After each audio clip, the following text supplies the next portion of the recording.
বিচ্ছু, তুই তো আগেও দুবার পড়েছিস রে, আবার পড়বি? আমি পড়ছি তো এখন, আমায় আগে শেষ করতে দে প্লিজ, তারপর নয় আবার পড়িস। প্লিজ প্লিজ প্লিজ বিচ্ছু। না, আমি আবার পড়বো, আমি এক্ষুনি পড়বো, এক্ষুনি পড়বো, দে দে। আরে দে না, আমাকে দে, আমি একবার পড়ি অন্তত, তারপর তোকে দিয়ে দেবো। না, আমার এক্ষুনি চাই, আমি কিচ্ছু শুনবো না। দে দে বলছি, দে বাচ্চু দে, ভালো হবে না কিন্তু। এই তোরা কি শুরু করেছিস বলতো? বইটার তো বঙ্গভঙ্গ হয়ে যাবে। ছাড় ছাড়, কি ব্যাপার বলতো? বিচ্ছু তো কখনো বইয়ের ধারে কাছেই আসে না, যে বই দেখলেই পালায়, সে বই পড়তে চেয়ে ঝগড়া করছে। কি ব্যাপার বলতো? কি আছে ওই বইতে? এটা যেমন তেমন বই না বাটুল্লা, এটা বিখ্যাত শশীকান্ত বর্মনের লেখা সিরিন গ্রহের কাহিনী। সবার হাতে হাতে শুধু এই বই বাটুল্লা, মেলার গরম ঝিলিবির মতো এই বইটা বিক্রি হচ্ছে গো। বাবা, বিশাল ব্যাপার তো। তা বিচ্ছু বাবু, এই বইটার বিষয়বস্তু কি? আরে বাটুল্লা, ওই সিরিন গ্রহের প্রাণীদের কথা লেখা আছে এই বইটাতে। তারা কি করে, কিভাবে চলে, কি খায়, সব মজার মজার গল্প এই বইতে লেখা আছে। কিশোর কল্প বিজ্ঞান। যে ছেলে সারাদিন গল্প করে, অল্প বিজ্ঞানও পড়ে না, সে পড়ছে কল্প বিজ্ঞান। দেখি তো বইটা দে। শশীকান্ত বর্মন, নামটা তো আগে শুনিনি। বাচ্চু, তুই কখনো এই লেখকের নাম শুনেছিস? না গো বাটুলদা, আমিও আগে কখনো শুনিনি ওনার নাম, কিন্তু স্কুলের বাংলা স্যার বললেন উনি আগেও নাকি 4-5টা বই লিখেছেন, কিন্তু কোনোটাই তেমন বিক্রি হয়নি। তবে এই বইটা লিখে ওনার না খুব নাম হয়েছে গো। শুনেছি উনি এবারে নাকি সেরা শিশু সাহিত্যিকের পুরস্কারটাও পাবেন। শুধু পুরস্কার নয় গো বাটুল্লা, এই বই থেকে একটা সিনেমাও বানানো হবে, পেপারে লিখেছে। ও বাটুল্লা, সিনেমাটা বের হলে আমাকে দেখতে নিয়ে যাবে তো? সিনেমা হলে গিয়ে সিরিন গ্রহের কাহিনী দেখবো আর পপকর্ন খাবো। আমার ভেবে যা আনন্দ হচ্ছে না। বাহ, এটা তো খুব ভালো খবর। আজকাল তো বাচ্চাদের জন্য তেমন কেউ লেখে না। বাচ্চারা পছন্দের কিছু লেখা পেলে তাদেরও পড়ার অভ্যেসটা বাড়বে। ভালো জিনিস যত হবে ততই তো ভালো।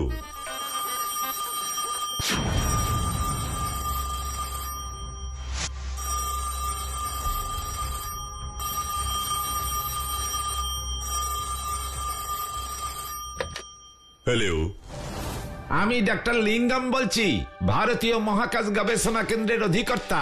হ্যাঁ ডক্টর লিঙ্গম, বলুন। একটা বই প্রকাশিত হয়েছে সিরিন গ্রহের কাহিনী নামে, শুনেছো? হ্যাঁ, নাম শুনেছি। আপনিও কি কিশোর সাহিত্যে আগ্রহী নাকি ডক্টর লিঙ্গম?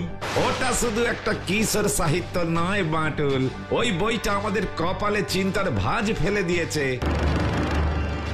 একটা কিশোর সাহিত্যের বই আপনার মতো বিজ্ঞানীর কপালে চিন্তার ভাঁজ ফেলে দিয়েছে? কি ব্যাপার বলুন তো? ব্যাপারটা খুব জটিল। আচ্ছা, শশীকান্ত বর্মন যে সিরিন গ্রহের ব্যাপারে লিখেছেন, তিনি ওই গ্রহের ব্যাপারে জানলেন কি করে? এখানে জানার কি আছে? এটা তো লেখকের কল্পনা। না, কল্পনা নয় বাটুল, কারণ এই মহাকাশে সত্যি একটা সিরিন গ্রহ আছে। তা তো হতেই পারে, ঠিক যেমন ইউরেনাস আছে, নেপচুন আছে, মঙ্গল গ্রহ আছে। এটা আর সেটা এক নয়, কারণ এই সিরিন গ্রহ কিছুদিন আগে আমরাই আবিষ্কার করেছি। তবে এটার কথা এখনো কোনো পত্রপত্রিকায় ছাপায়নি। এটা এখনো পর্যন্ত একটা গোপন খবর। এখন প্রশ্ন হচ্ছে, তাহলে মিস্টার বর্মন এই গ্রহের ব্যাপারে জানলেন কিভাবে? হতে পারে এটা একটা কাকতালীয় ব্যাপার, তাই না ডক্টর লিঙ্গম? কাকতালীয় ব্যাপারে নয় বাটুল, কারণ শুধু নামই না, ওই বইয়ে গ্রহের বলয়ের রং এবং গ্রহটার উপগ্রহের সংখ্যা লেখা আছে, তাও আমাদের আবিষ্কারের সাথে হুবহু মিলে যাচ্ছে। স্ট্রেঞ্জ, ব্যাপারটা তো বেশ সাসপিশাস। এমনকি বইতে উল্লেখ করা গ্রহটির অবস্থান, কত ডিগ্রি অ্যাঙ্গেল, সব আমাদের গবেষণার সাথে মিলে গেছে। এটা কিভাবে সম্ভব? আশ্চর্য ব্যাপার তো। এখন আমাদের ভয় করছে বাটুল। তার মানে কি আমাদের মহাকাশ গবেষণা কেন্দ্র থেকে কোনো অসাধু ব্যক্তি সমস্ত গোপন তথ্য বাইরে পাচার করছে? তাহলে তো বড় সড় বিপদ হতে পারে।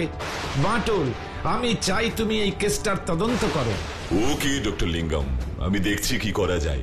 আমায় তাহলে শশীকান্ত বর্মনের সাথে একবার দেখা করতে হবে। যা করার তাড়াতাড়ি করো বাটুল।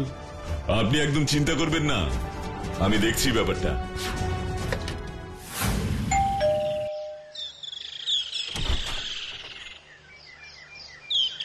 কে সাই? আমি আসলে লেখক শশীকান্ত বর্মনের সাথে দেখা করতে এসেছি, যদি একটু। এখন তো দেখা হইবে না, বাবু তো এখন ঘুমোচ্ছেন। এখন এই দিনের বেলায় ঘুমোচ্ছেন? আগে হ্যাঁ। হতেই পারে গো মান্টুলদা, সারা রাত ধরে লেখালেখি করেন তো, তাই হয়তো এখন একটু বিশ্রাম নিচ্ছেন। লেখালেখি না সাই, বাবু আজকাল লেখালেখি কম করে আর নাচন কদম করে বেশি। কি বলছো? নাচানাচি করেন মানে কি? কিছুদিন থেকে আমার বাবু রাত হইলে চিৎকার করে আর বলে, আর দেখবো না, আর দেখবো না, বাঁচাও বাঁচাও আমারে। এইসব যত সব আজগুবি ব্যাপার স্যাপার, আর ধীরিং ধীরিং করে নাচে। ওরে বাবা, সে নাচ যদি একবার দেখেন। বুঝলাম, ঠিক আছে, তাহলে আমরা আজকের মতো ফিরেই যাই, অন্য সময় আসবো খন। আমার কেমন গন্ডগোল লাগছে রে। কি গন্ডগোল গো মান্টুলদা? মহাকাশ গবেষণা কেন্দ্রের ডক্টর লিঙ্গম বললেন সিরিন গ্রহ সত্যিই আছে, কিন্তু তার কথা কেউ জানে না। এখনো গবেষণা চলছে বলে সাধারণ মানুষকে জানানো হয়নি। এবার প্রশ্ন হচ্ছে, যে গ্রহের ব্যাপারে কোথাও প্রকাশ করাই হলো না, সেই গ্রহের ব্যাপারে লেখক শশীকান্ত বর্মন জানলেন কিভাবে? তাছাড়া গ্রহটা পৃথিবী থেকে 1000 আলোকবর্ষ দূরে।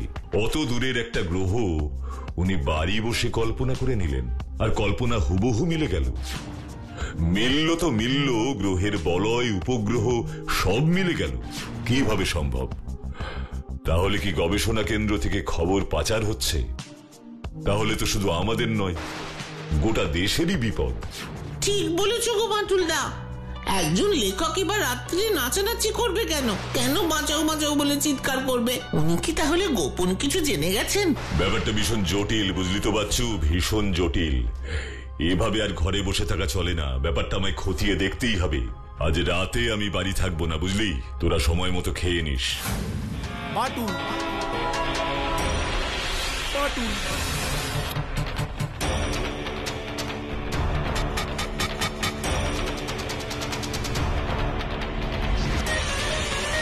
বাটু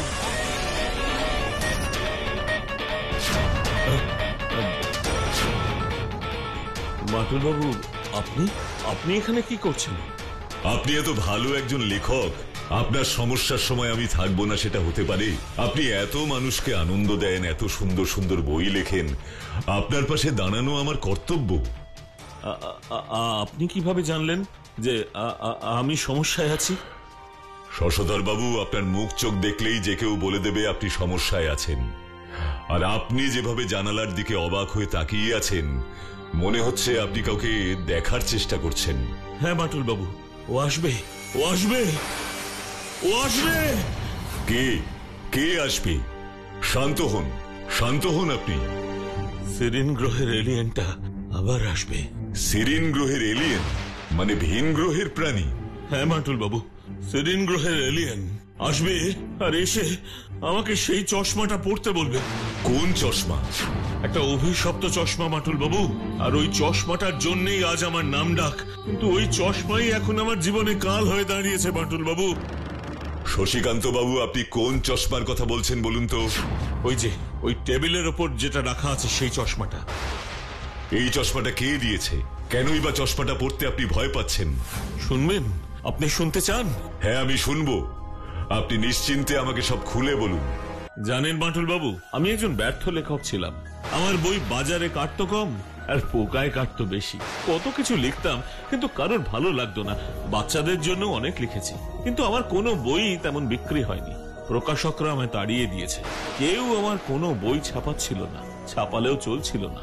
আর কেন চলছিল না সেটা জিজ্ঞেস করলে প্রকাশকরা বলে, এমন কিছু লিখুন যা বাচ্চারা আগে কখনো পড়েনি, আগে কখনো দেখেনি বা শোনেনি। তা আপনি কি করলেন?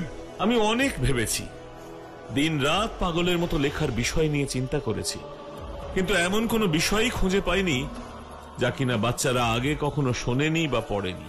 তারপর একদিন কি বিষয় নিয়ে যে লিখি, আর যে কিছুই মাথায় আসছে না। কি করব আমি?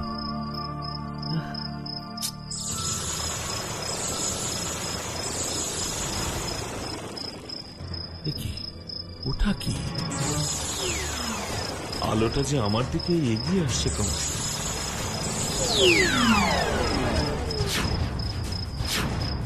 আমি জানি, ভয় পেও না, ভয় পেও না। কে কে তুমি? আমি এলিয়েন, আমি ট্যাঙ্গো। আমি জানি কি জানো তুমি? আমি জানি তুমি কি ভাবছো। আমি জানি কি ভাবছি বলো। তুমি ভাবছো বাচ্চাদের গল্প। তুমি কিভাবে জানলে? আমরা সব জানি। আমরা মানুষের মন বুঝতে পারি। তুমি কে? তোমার পরিচয় কি? আমি ট্যাঙ্গো। ট্যাঙ্গো? আমি সেরিন গ্রহের বাসিন্দা। আমি তোমায় সাহায্য করতে এসেছি। সাহায্য তুমি করবে? এই নাও আমার এই চশমাটা, তুমি নাও।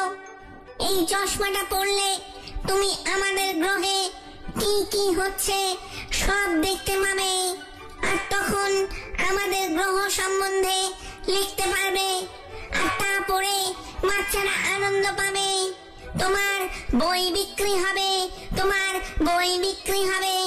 Thank you Tango. দাও চশমাটা, দাও আমাকে। তারপর আপনি চশমাটা পড়লেন? হ্যাঁ পড়লাম তো। তারপর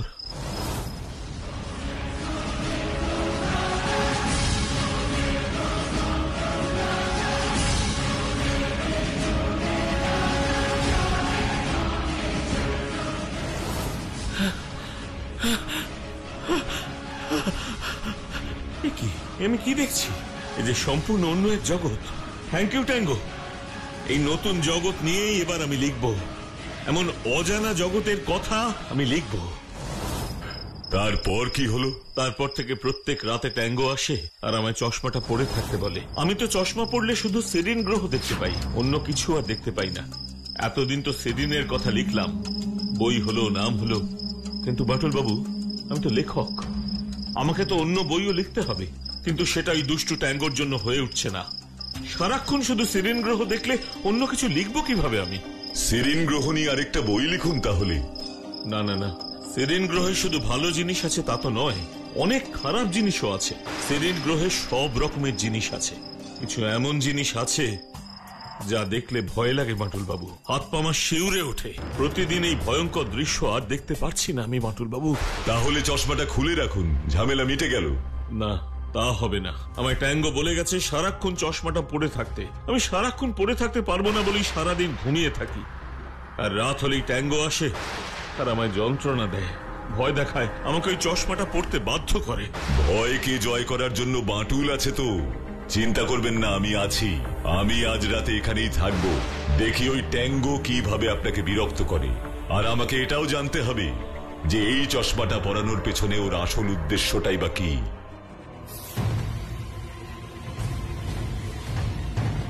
ওই যে ও আসছে, শয়তানটা আসছে বাটুল বাবু, আমাকে বাঁচান।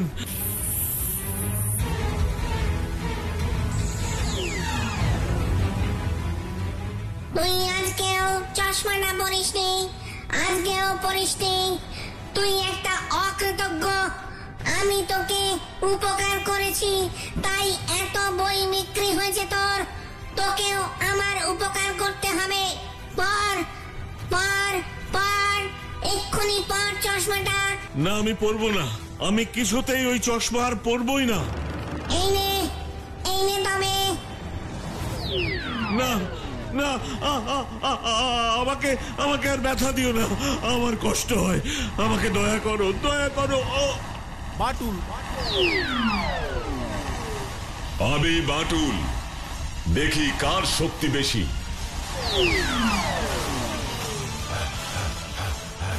বাটুল, বাটুল,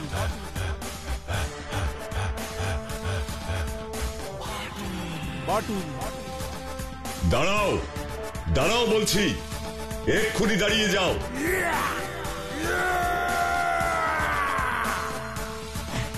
বাটুল,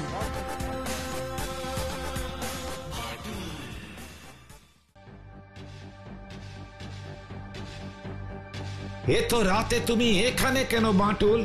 গুরুতর কিছু ঘটেছে নিশ্চয়ই।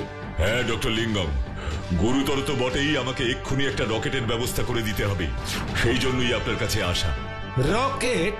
হ্যাঁ রকেট, আমাকে এক্ষুনি সেরিন গ্রহের উদ্দেশ্যে রওনা দিতে হবে। কিন্তু বাটল, সেরিন গ্রহের ব্যাপারে তো আমরা কিছুই জানি না। আমরা জানি না ওখানে কি আছে। It will be very risky game. তোমার ওখানে যাওয়াটা ঠিক হবে না। আপনি একদম চিন্তা করবেন না ডক্টর লিঙ্গম। মিস্টার বর্মনের বইয়ে গ্রহটার ব্যাপারে সব দেওয়া আছে। বইয়ে উল্লেখ করা গ্রহটার নাম, তার উপগ্রহ এবং বলয়ের ব্যাপারগুলো যেমন সত্যি, ঠিক তেমনি বাকি ঘটনাগুলিও সত্যি। তার মানে ডক্টর লিঙ্গম, আমার দৃঢ় বিশ্বাস ওই বইটাতে যে প্রাণীগুলোর বিবরণ দেওয়া আছে তা সব সত্যি। এমনকি প্রাণীগুলো মানুষের মতো স্কুল, কলেজ, বাজার, রাস্তাঘাট, খেলার মাঠ সব বানিয়েছে। তারাও মানুষের মতো রান্না করে, গান শেখে, নাচ করে। কিন্তু সেসব কথা মিস্টার বর্মন কিভাবে জানলো? কিভাবে লিখলো সে এত সব কিছু ওই বইটাতে? সেটার উত্তর খুঁজতেই আমাকে সেরিন গ্রহে যেতে হবে। ডক্টর লিঙ্গম, আর দেরি করা চলবে না। আপনি তাড়াতাড়ি আমার জন্য একটা রকেটের ব্যবস্থা করুন। ঠিক আছে বাটল।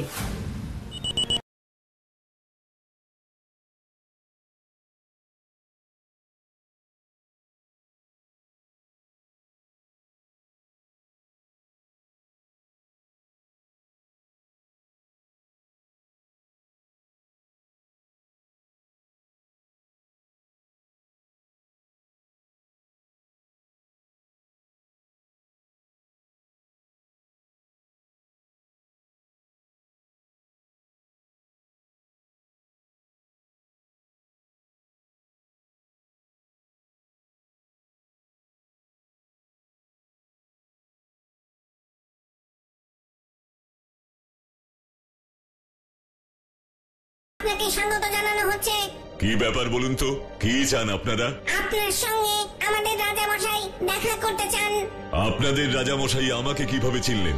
আপনার কাছে না রাখে আমি যখন আমাদের গ্রহে পালিয়ে আসি, এখানে এসে রাজামশাইকে আপনার বিশেষ ক্ষমতার কথা বলি। তিনি আপনার শক্তির ব্যাপারে জেনে খুবই অবাক।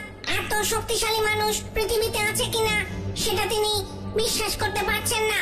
কি নাম আপনাদের রাজামশাইয়ের? আমাদের রাজামশাইয়ের নাম ক্যাপ্টেন আলফা। ক্যাপ্টেন আলফা, উনি অপেক্ষায় আছেন। সেসব পরে হবে ক্যাপ্টেন আলফা। তার আগে বলুন তো আপনাদের আসল উদ্দেশ্যটা কি? আপনারা শশীকান্ত বাবুকে ওই চশমা পড়তে বাধ্য করছেন কেন? ওটা কোনো সাধারণ চশমা নয়। ওই চশমাটা আমাদের গ্রহের বিজ্ঞানীদের তৈরি খুব পাওয়ারফুল একটা চশমা। ওই চশমাটা পরে মিস্টার বর্মন যেদিকে তাকাবে সেই দিকেই পৃথিবীতে যা যা ঘটছে আমরা এখানে বসেই সব দেখতে পাবো। I see. কিন্তু মিস্টার বর্মন কিছুদিন ধরে চশমাটা পড়ছেন না, তাই পৃথিবীতে কি হচ্ছে আমরা কিছুই দেখতে পাচ্ছি না। আর সেই জন্যই ট্যাঙ্গো গিয়ে মিস্টার বর্মনকে ওই ভয়ঙ্কর ওয়েব দিয়ে কষ্ট দেয়। হ্যাঁ বাটুল বাবু, আমরা ওনার বই লেখার ব্যাপারে অনেক সাহায্য করেছি, ওনার অনেক উপকার করেছি। আমরা উপকারের বদলে উপকার চাই। কিন্তু এটা তো ঠিক নয় ক্যাপ্টেন আলফা। আপনি অজান্তেই দুটো গ্রহের জন্য বিপদ ডেকে আনছেন। মিস্টার বর্মনের বইতে আপনাদের গ্রহের ব্যাপারে অনেক কিছু লেখা আছে, আবার আপনারাও পৃথিবীর ব্যাপারে অনেক কিছু জেনে গেছেন। এর ফলে কোনো শত্রু গ্রহের প্রাণী আমাদের উপর খুব সহজেই আক্রমণ করতে পারবে। এতে পৃথিবী এবং সেরিন গ্রহ উভয়ের বাসিন্দারাই কঠিন বিপদের সম্মুখীন হবে। আপনি একজন রাজা হয়ে আপনার গ্রহের অধিবাসীদের উপর কোনো বিপদ আসুক সেটা নিশ্চয়ই চান না। কিন্তু বাটুল বাবু, আমরা তো আপনাদের মতো অনেক কিছু করে ফেলেছি। মানুষ খুব উন্নত প্রাণী, আমরা তাদের মতোই বাঁচতে চাই। আমরা আপনাদের মতো স্কুল খুলেছি যেখানে আমাদের গ্রহের বাচ্চারা পড়াশোনা করতে যায়। আমরাও আপনাদের মতো হসপিটাল খুলেছি, বাজার খুলেছি। আমাদের এখানেও লোকেরা মাইক নিয়ে স্টেজের উপর বক্তৃতা দেয়। আর মাত্র কয়েকটা দিন চশমাটা ব্যবহার করলেই আমরা পৃথিবীর সবকিছু এখানে নকল করে ফেলতে পারবো। আপনি ভুল করছেন। পৃথিবীর থেকে সবকিছু নকল করলে সেরিন গ্রহের বাসিন্দারা তাদের নিজস্বতা হারিয়ে ফেলবে। আমরা সবাই সবার থেকে আলাদা ক্যাপ্টেন আলফা, আর সেটাই আমাদের পরিচয়। অন্যের দেখা দেখি কিছু করতে গেলে তো আমরা নিজেদেরকেই ভুলে যাব। তাই আমাদের সব সময় উচিত নিজেদের শেকড়টাকে বাঁচিয়ে রাখা, অন্যকে অনুকরণ করে নয়, নিজের মতো করেই নিজেকে তৈরি করা এবং নিজেকে সৎভাবে শ্রেষ্ঠ প্রমাণ করাই হোক আমাদের লক্ষ্য। আপনি একদম ঠিক কথা বলেছেন বাটুল বাবু। আপনি সত্যিই গ্রেট। আপনার যেমন শক্তি ঠিক তেমনই বুদ্ধি। তাহলে আপনারা নিশ্চয়ই মিস্টার বর্মনকে আর ডিস্টার্ব করবেন না। তাকে তার মতো করে লিখতে দিন। মিস্টার বর্মন শুধু নয়, আর কাউকে কোনোদিন ওই চশমা পড়তে বাধ্য করবেন না। না বাটুল বাবু, ওই চশমার আর কোনো দরকার নেই। আমি আমার ভুল বুঝতে পেরেছি, আর আজ থেকে আমি আপনাকে সিরিন গ্রহের দূত ঘোষণা করলাম। ধন্যবাদ ক্যাপ্টেন আলফা। আশা করি ভবিষ্যতে পৃথিবীর মানুষেরা সিরিন গ্রহ পরিদর্শন করতে আসবে এবং এই গ্রহের উন্নতির জন্য যা যা করার সবই আমরা করব। ধন্যবাদ বাটুল বাবু, আজ থেকে সিরিন গ্রহ পৃথিবীর বন্ধু হয়েই থাকবে। বিদায় বন্ধু। বিপদে শুধু শক্তি নয়, নিজের বুদ্ধিটাও একটু খাটাতে হয়, কি তাই না?